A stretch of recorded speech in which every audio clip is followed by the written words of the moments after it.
Magandang araw mga bata. Para sa ating unang araw, pakikisalamuha ng miyembro ng pamilya sa komunidad. May natulungan ka na ba sa inyong barangay? Paano ka nakikisalamuha sa inyong mga kapitbahay? Ang pamilya ay hindi lamang nabubuhay para sa sarili.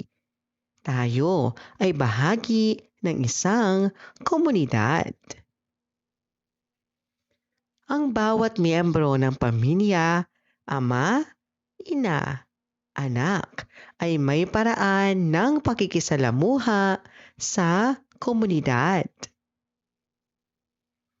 Ang maayos na pakikitungo sa kapwa ay nagpapakita ng pagiging mabuting mamamayan. Ano ang komunidad? Ang komunidad ay lugar kung saan sama-samang naninirahan ang mga tao tulad ng barangay o pamayanan. Ano ang pakikisalamuha? Ang pakikisalamuha ay maayos na pakikitungo at pakikipag-ugnayan sa kapwa. Mga pamamaraan ng pamilya sa pakikisalamuha sa komunidad. Pagbati at paggalang sa kapitbahay. Pagsali sa mga programa ng barangay. Pagtulong sa mga nangangailangan. Pagsunod sa batas at alituntunin ng komunidad. Pakikiisa sa mga gawain tulad ng clean-up drive. Basahin natin. Ang Pamilya Santos sa Barangay Masaya. Ang pamilyang Santos ay kilala sa kanilang barangay dahil sa pagiging magalang at matulungin. Si Mang Jose ay laging tumutulong sa mga kapitbahay kapag may inaayos na sirang bakod. Si Aling Maria naman ay aktibong kasapi ng samahan ng mga magulang sa paaralan. Ang kanilang mga anak na sina Carla at Ben ay magalang sa nakatatanda at sumasali sa mga gawaing pangkabataan. Dahil sa kanilang mabubuting pakisalamuha, iginagalang at minamahal sila ng kanilang komunidad. Sino ang pamilyang tinutukoy sa kwento? Ano-anong mga pakikisalamuha ang ginagawa nila? Dapat bang tularan ang pamilya Santos? Bakit? Ang bawat miyembro ng pamilya ay may papel sa komunidad. Ang maayos na pakikisalamuha tulad ng pagtulong, paggalang at pakikiisa ay nagpapakita ng pagiging mabuting mamamayan. Gawin natin. Piliin ang tamang sagot. Ang komunidad ay alin ang nagpapakita ng maayos na pakikisalamuha? Sino ang maaaring makisalamuha sa komunidad? Ano ang maaaring gawin ng isang bata upang makisalamuha ng maayos sa komunidad? Bakit mahalagang makiisa ang pamilya sa mga gawain ng komunidad? Gawin natin. Isulat ang tama kung wasto ang pahayag at mali kung hindi.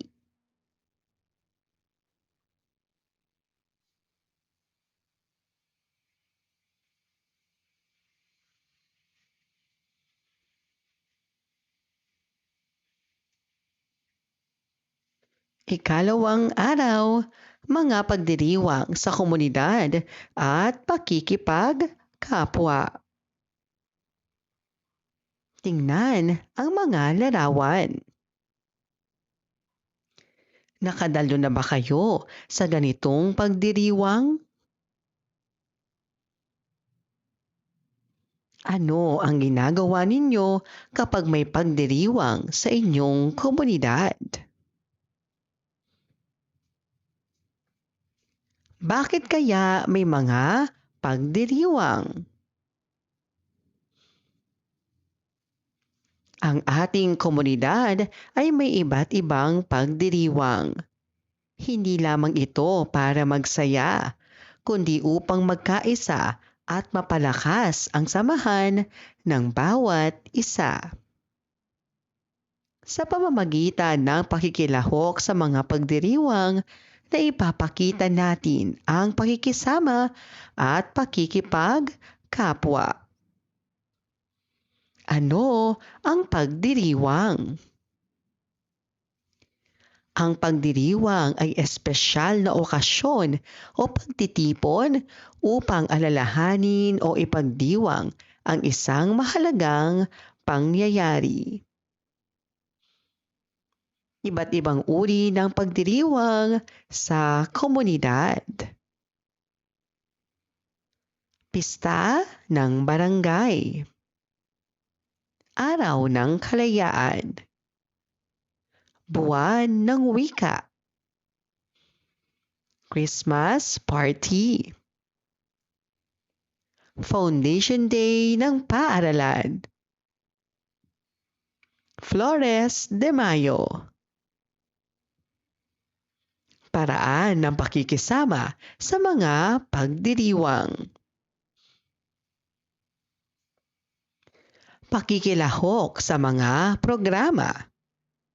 Pagiging magalang sa kapwa. Pagsunod sa alituntunin ng okasyon. Pagtulong sa paghahanda at paglilinis. Paggalang sa kultura at tradisyon. Maraming uri ng pagdiriwang sa komunidad sa pamamagitan ng pakikilahok ng may paggalang at pakikisama, napapalakas ang pagkakaisa at samahan ng bawat isa. Gawin natin. Piliin ang tamang sagot.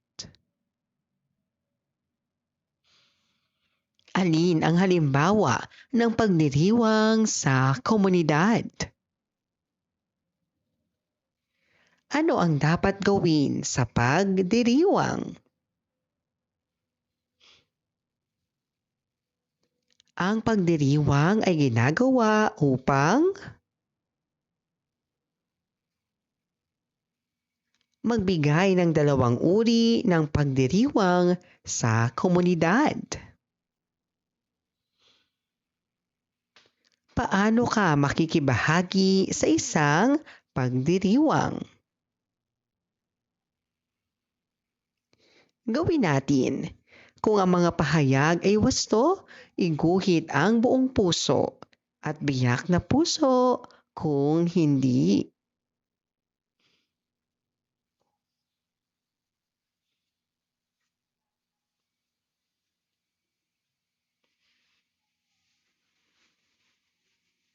Ikatlong araw, pakikibahagi sa komunidad.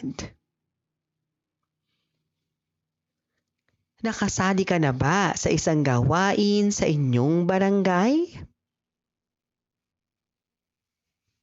Ano ang ginawa mo? Ano ang naramdaman mo pagkatapos mong makilahok? Tayo ay bahagi ng isang komunidad. Ang komunidad ay hindi magiging maayos kung walang pakikibahagi ang bawat isa. Ngayong araw, babasahin natin ang isang kwento at aalamin kung paano naipakita ang pakikibahagi sa komunidad. Ano ang komunidad? Ang komunidad ay lugar kung saan sama-samang naninirahan ang mga tao tulad ng barangay o pamayanan. Ano ang pakikibahagi? Ang pakikibahagi ay aktibong pakikiisa o pakikilahok sa mga gawain para sa ikabubuti ng komunidad. Mga halimbawa ng pakikibahagi sa komunidad. Pakikiisa sa mga gawain tulad ng clean-up drive. Pagsunod sa batas at alituntunin ng komunidad.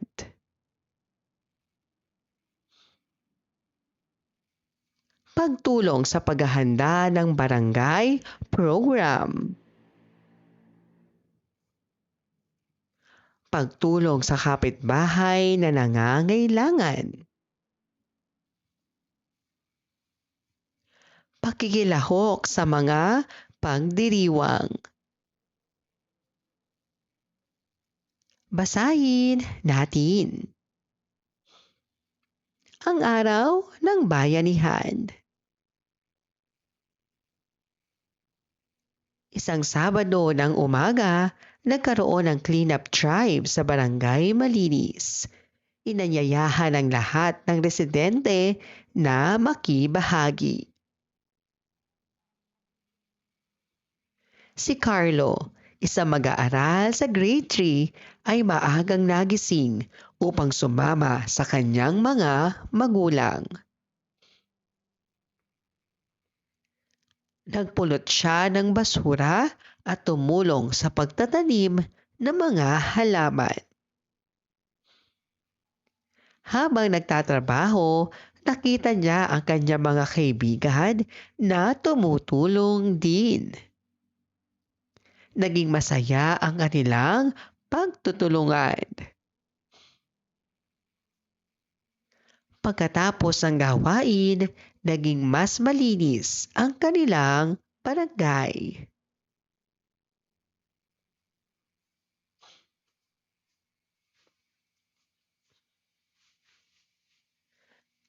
Naramdaman ni Carlo ang saya dahil nakatulong siya sa komunidad.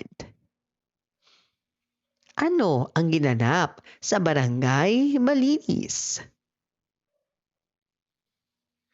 Sino ang pangunahing tauhan sa kwento? Ano ang ginawa ni Carlo at ng iba pang bata? Ano ang naging resulta ng kanilang pakikibahagi? Bakit kailangan nating magtulungan? Ang pakikibahagi ay aktibong pakikiisa sa mga gawain ng komunidad. Ito ay mahalaga upang maging maayos, malinis at masaya ang pamayanan.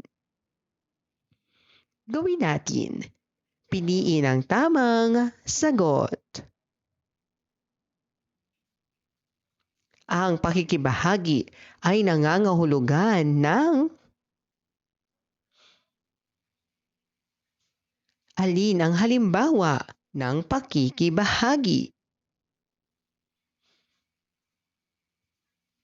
Ang komunidad ay magbigay ng isang paraan ng pakikibahagi sa komunidad. Bakit mahalaga ang pakikibahagi? Gawin natin. Kung ang mga pahayag ay wasto, iguhit ang buong puso at biyak na puso. Kung hindi,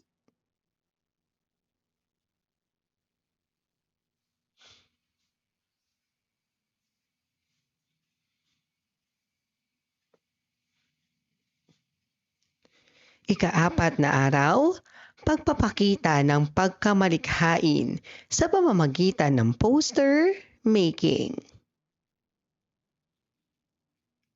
Ano ang napapansin ninyo sa poster? Bakit ito kapansin-pansin? Ano ang mensahe nito? Mga bata, ang bawat isa sa atin ay may kakayahang maging malikhain.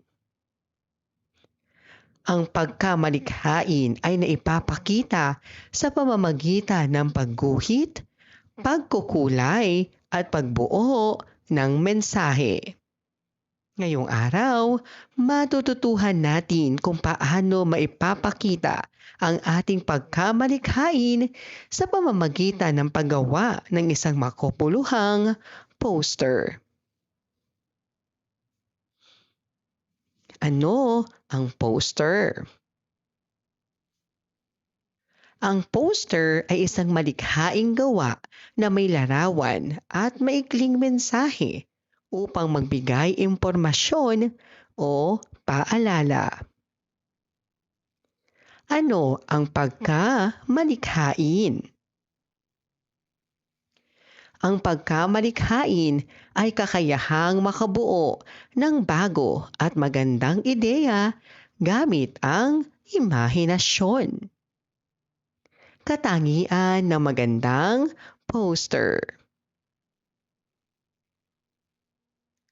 May malinaw na mensahe. May makulay at kaakit-akit na larawan. Maikli ngunit makabuluhang salita o slogan. Malinis at maayos ang pagkakagawa. Madaling maunawaan. Mga hakbang sa paggawa ng poster. Piliin ang paksa. Halimbawa, tungkol sa kalinisan, pagkakaisa o paggalang. Mag-isip na maikling slogan. Gumuhit ng kaugnay na larawan at kulayan at ayusin ang gawa. Ang pagkamalikhain ay naipapakita sa pamamagitan ng paggawa ng poster na may malinaw na mensahe at makulay na disenyo. Ang poster ay paraan ng pagpapahayag ng ideya at paghikayat sa iba. Gawin natin. Gumawa ng poster na may malinaw na mensahe at makulay na disenyo. Paksa, pagkakaisa sa komunidad.